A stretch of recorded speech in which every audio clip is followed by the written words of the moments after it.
sou Daniela Kais e eu estou aqui a convite do Instituto Bem do Estar. O papo hoje é sobre letramento socioemocional. E eu sei que você já ouviu a palavra letramento, mas eu sou das palavras e eu quero me aprofundar, inclusive, nos significados de cada uma das palavras que a gente vai usar. Letrar-se é um processo de construção do conhecimento, onde a gente se aprofunda até o ponto de que ele possa ser aplicado na nossa vida cotidiana, como forma de modificar a nossa percepção, as nossas ações, as nossas relações. É um processo que nos movimenta. Por isso, o letramento é muito mais do que saber tecnicamente.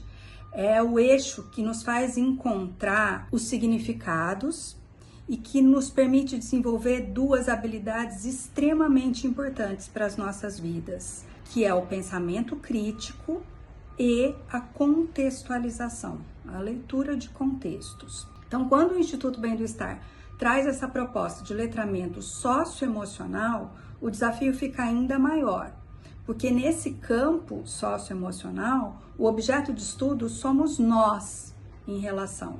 Isso me interessa muito, isso faz parte daquilo que eu estudo no dia a dia, que é enxergar o espaço de prática, de crescimento, de aplicação do conhecimento dentro das nossas relações, onde cada conversa, cada encontro, cada momento de afeto ou de atrito é uma oportunidade de aprendizagem. Então eu digo que nós somos um laboratório vivo, as nossas relações são um laboratório vivo. Essa investigação, ela pede que a gente preste atenção ao que nós sentimos e também a forma como o nosso corpo sinaliza pra gente algumas reações, alguns recursos.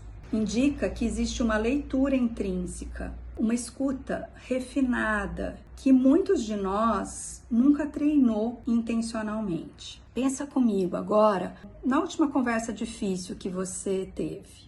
Tenta se lembrar de como você se sentiu, de como você se sentiu quando falava, como você se sentiu quando ouvia. Tenta imaginar o que o outro sentiu. É nesse trânsito pelos sentimentos, pelas sensações, pelas observações de si e do outro que se pode pensar no início da construção desse letramento socioemocional. Em algum momento desse processo, a gente toma contato com uma coisa pouco confortável ou desconfortável, que é nos perceber como seres vulneráveis e interdependentes, né? Nós dependemos uns dos outros. Essa fragilidade não é uma fraqueza, é uma condição humana inerente a nós que diz respeito ao cuidado. Nós somos seres que se desenvolvem, que só existem em relação. Somos, como eu disse, interdependentes, então nós precisamos nos cuidar mutuamente.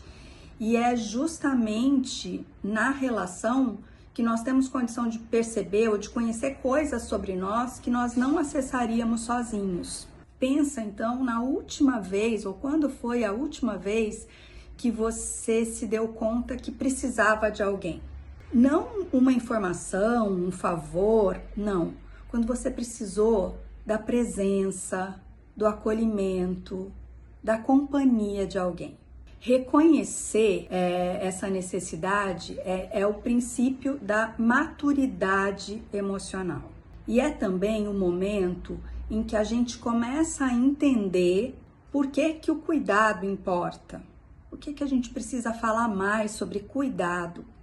Cuidar é um ato de amor e de respeito. E aqui a gente chega num ponto crucial, um dos mais importantes nesse processo de desenvolvimento, que é entender o papel do mal-estar no nosso desenvolvimento. A gente tende a fugir do desconforto, a querer as relações gostosinhas, evitar o atrito, preferir pessoas fáceis, ambientes em que a gente não precisa se esforçar muito. E tudo bem, é natural, mas é preciso que a gente faça também o movimento oposto, olhar o desconforto como um dado, como uma oportunidade de autoconhecimento. Compreender aquilo que nos falta tem uma função pedagógica. joga luz sobre o desconhecido, sobre aquilo que nós não sabemos, sobre aquilo que ainda é insuficiente. E é por isso que se diz que crescer dói. O incômodo é posto, mas a interpretação dele, a forma como nós lidamos com ele, é uma escolha. Quando a gente começa a incluir os desconfortos, né, nesse processo de aprendizagem, percebendo que certas situações nos desestabilizam, que algumas pessoas nos causam determinada reação, outras, e a gente nem sabe como explicar isso de uma forma lógica. A gente está na prática aprendendo a nos ler, a ler o outro e a ler o mundo. Você pode me perguntar, é isso que significa letramento socioemocional? E eu vou te dizer que na simplicidade das palavras, sim, esse é o início do processo de entendimento sobre o significado do letramento socioemocional.